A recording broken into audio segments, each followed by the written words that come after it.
지금 당신의 마음에 단비가 내립니다. 나의 운명이 바뀌는 시간. 안녕하세요. 관계 단비입니다. 기적은 내 마음에서부터 일어납니다. 여러분은 하나님이 여러분을 사랑하신다는 사실을 알고 계십니까? 이 사실을 알고만 계신다면 엄청난 축복 속에 있는 사람입니다. 저는 하나님을 모르고 20대 중반까지 살다가 28살이 되었을 때에 하나님이 살아계시고 그 하나님께서 나를 영원 전부터 영원 끝까지 사랑하신다는 사실을 비로소 알게 되었습니다.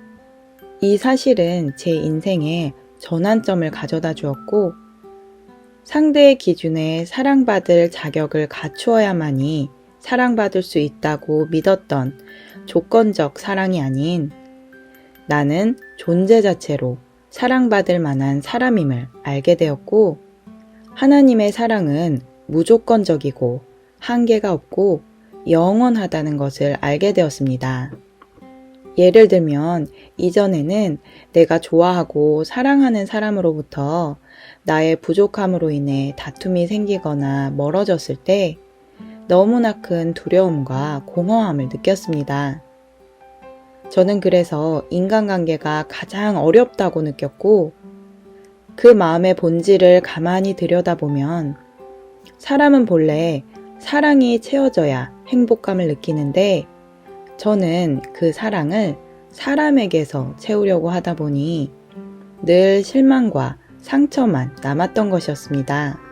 그렇게 제가 사랑과 사람 치유센터에 와서 하나님, 사랑에 대해 배우면서 그동안 듣지도 배우지도 못한 이 세상에 숨겨진 사랑의 비밀들을 하나하나 알게 되면서 너무나 행복했습니다. 늘 불완전한 인간관계 속에서 살다가 온전하신 하나님과 사랑에 빠져 산다는 것만큼 행복한 일은 없는 것입니다. 교회 다니는 많은 분들이 이렇게 하나님과 사랑에 빠졌던 경험 때문에 더욱더 하나님을 신뢰하고 하나님을 의지하며 신앙생활을 하고 있습니다. 저희 사랑과 사람 치유센터의 김용준 목사님께서는 그야말로 10년 넘도록 사랑에 대해서만 연구하시고 주님의 은혜로 고린도전서 13장의 삶을 살아가시는 사랑의 은사자, 사랑의 전문가이십니다. 그런데 목사님께서 한날은 말씀하시기를 나는 하나님만 사랑해. 나에게는 하나님 한 분만 있으면 돼. 라고 말하는 사람을 조심하라는 말씀을 하시는 것이었습니다. 저는 속으로 그게 바로 내 모습인데? 하나님만 사랑하는 것이 가장 신앙생활을 잘하는 것 아닌가? 라는 생각을 하였습니다. 그런데 목사님께서 이어 말씀하시기를 하나님만 사랑한다고 하는 사람들 대부분은 자신의 신앙 안에만 갇혀 있고 다른 사람을 사랑할 줄 모른다는 것이었습니다. 그들의 신앙은 좋을지 모르지만 교회 밖을 나와 집안에 들어가면 가족이나 여러 관계 속에서 남을 배려하지 않고 이해하지 않고 용서하지 못하는 독불장군 같은 생활을 하고 있다는 것입니다. 그러고 보면 하나님 말씀에도 하나님을 사랑하고 이웃을 사랑하라고 하셨고 예수님께서 주신 새 계명도 사람을 사랑하라고 하셨습니다. 요한복음 13장 34절 말씀 새 계명을 너희에게 주노니 서로 사랑하라. 내가 너희를 사랑한 것 같이 너희도 서로 사랑하라. 그런데 어떤 교인들이 자신의 하나님만은 진짜이고 남의 신앙을 무시하는 경향이 있습니다. 특별히 많은 기적과 표적을 체험했던 우리 부모님 세대에서 더 그런 경향이 있는 것 같습니다. 그런 신앙 아래에서 자라난 자녀들은 무엇보다 신앙이 자라지 않습니다. 대신 자라나는 것이 있습니다. 바로 불신앙입니다. 악한 원수마귀는 신앙이 후퇴하는 사람을 가만히 내버려 두지 않습니다. 얼른 달려가서 세상 것으로 계속 들려주고 보여주고 채워줍니다. 그렇기에 믿는 부모들 아래에서 자라난 자녀들의 불신앙은 차라리 저처럼 불신앙 집안에서 자란 사람들보다 어쩌면 더 뿌리가 깊고 강합니다. 제가 그것을 느끼는 것은 모태신앙이나 교회 생활을 오랫동안 한 사람들을 만날 때입니다. 그들은 신앙과 관련된 무슨 말을 들어도 시큰둥합니다. 아마 이 사람들은 자신의 눈앞에서 홍해가 갈라져도 저거 나도 알아. 어렸을 때 모세의 기적은 수도 없이 들어왔어. 라고 말할 것 같습니다. 그들은 너무나 많은 성경 말씀을 알고 있고 찬양도 많이 알고 주님의 은혜로 병고침을 받은 사람들의 이야기나 기적적인 문제가 해결된 이야기 등 수없이 많은 간증을 들어왔습니다. 그래서 그들은 종교의 속성에 대해 꿰뚫고 있습니다. 그들은 교회에서 튀는 행동을 하지 않고 경건한 모양으로 앉아 있어야 함을 알고 있습니다. 그런데 그들 속에서는 무슨 말씀을 들어도 미동이 없습니다. 머리로는 다 아는 하나님인데 정작 내 가슴에 하나님이 계시지 않고 믿어지지 않기에 그저 어렴풋이 하나님은 죽어서나 만날 수 있을까 하며 점점 하나님을 잊어갑니다. 왜냐하면 자신에게 신앙을 물려준 부모님을 보고 있으면 하나님이 살아계시다는 것을 도무지 믿을 수가 없기 때문입니다.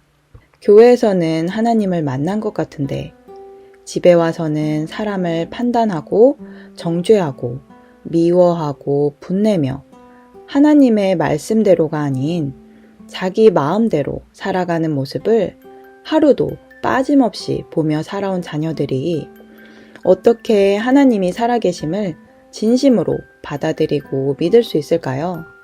저는 과거에 불신앙으로 살아갈 때에 기독교인에 대해 잘 알지도 못하면서도 기독교인들이 매우 이기적이고 배타적인 삶을 살아가고 있다고 믿었습니다. 한 번은 한 대형교회 앞에 카페에서 차를 마시는데 그 교회 성도들로 추정되는 분들이 모여서 누구누구 집사, 장로, 권사를 험담하는 모습을 보았습니다. 제가 워낙 예민한 사람이라서 그렇기도 하겠지만 그 소리는 저로 하여금 기독교인들에 대한 혐오감을 심어주었습니다. 저는 그들이 험담에 집중하느라고 그 작은 카페에서 남을 배려하지 않고 떠드는 모습에 치가 떨렸습니다.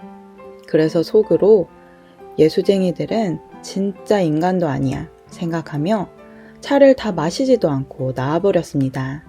그런데 지금 저는 예수쟁이가 되어 있고 너무나 감사하게도 하나님께서는 제가 과거에 그토록 혐오했던 부류의 예수쟁이가 되지 않게 하시기 위해서 사랑과 사람 치유센터로 인도하여 주셨습니다. 이곳에서 저는 사랑의 전문가이신 목사님을 통해 말씀, 기도, 생활, 언어 전반의 훈련을 받았습니다. 그래서 남을 험담하고 다투는 일은 하지 않게 되었지만 언제부턴가 마음속에서 여전히 사람을 판단하고 정죄하고 미워하는 일들이 종종 생겼습니다. 예를 들면 어떤 분이 다른 사람을 배려하지 않고 자기의 고집을 부리는 모습을 보는데 판단하고 정죄하고 미워하는 마음이 드는 것입니다. 그래서 제가 참다 한마디를 했더니 상대는 저에게 더 강하게 반박을 하는 것입니다. 거기서 제가 한마디를 더하면 서로 감정이 상할 것 같아서 멈추었지만 제 마음속에서는 미움이 커졌습니다.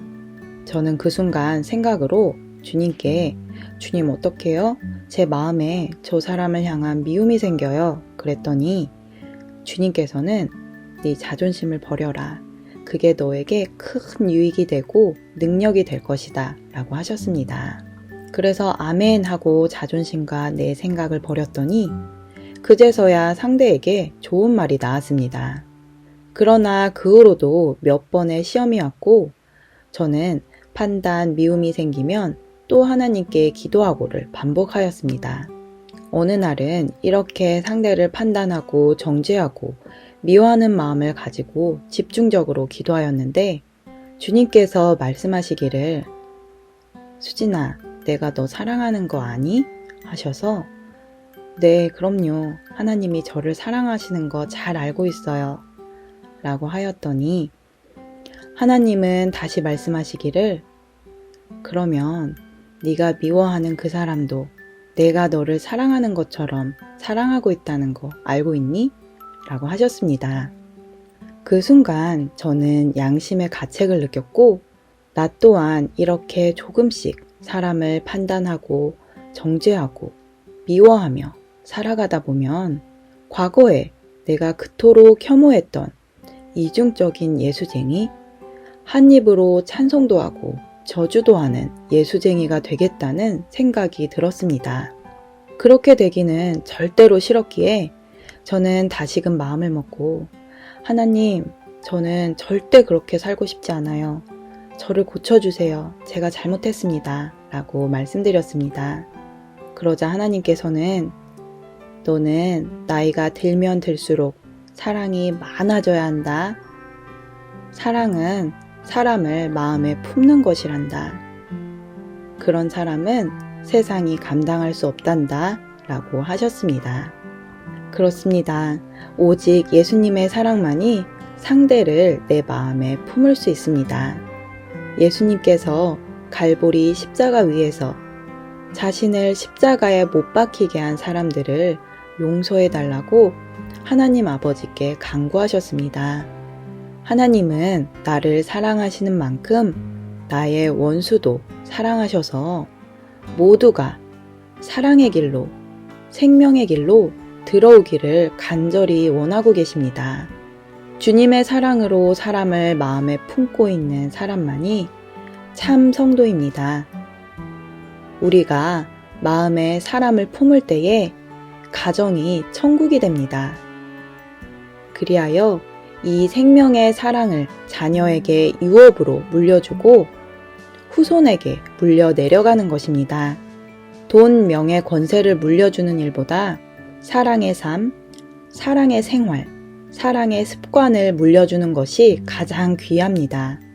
돈, 명예, 권세는 언제 어떻게 사라질지 모르는 안개 같은 것들이지만 사랑의 삶과 사랑의 생활, 사랑의 습관은 세상이 무너져도 사라지지 않는 것들입니다. 그래서 사랑을 품은 자들에게는 세상이 무너져도 희망이 있는 것이고 이 세상이 감당할 수 없는 행복자들인 것입니다. 여러분, 예수님을 열심히 믿고 있지만 자녀들은 점점 더 세상에 파묻혀 있진 않으십니까? 혹 예수님을 믿고 있지만 내 마음에 기쁨이 없고 예배 속 감격이 없고 걱정, 근심, 답답함이 사라지지 않고 계십니까?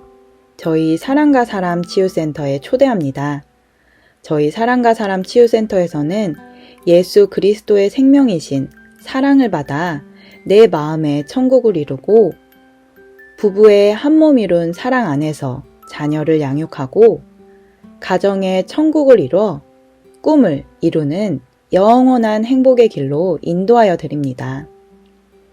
도움이 필요하시다면 영상 끝 이메일로 연락 주시길 바랍니다. 오늘 영상은 여기까지입니다. 끝까지 시청해주신 여러분 감사드립니다. 영상이 도움되셨다면 구독, 좋아요, 알림 설정 부탁드립니다. 누구나 아름답습니다. 누구나 희망이 있습니다. 이상 메마른 관계의 담비 같은 소식을 전하는 관계의 담비였습니다. 오늘도 행복한 하루 되세요. 감사합니다.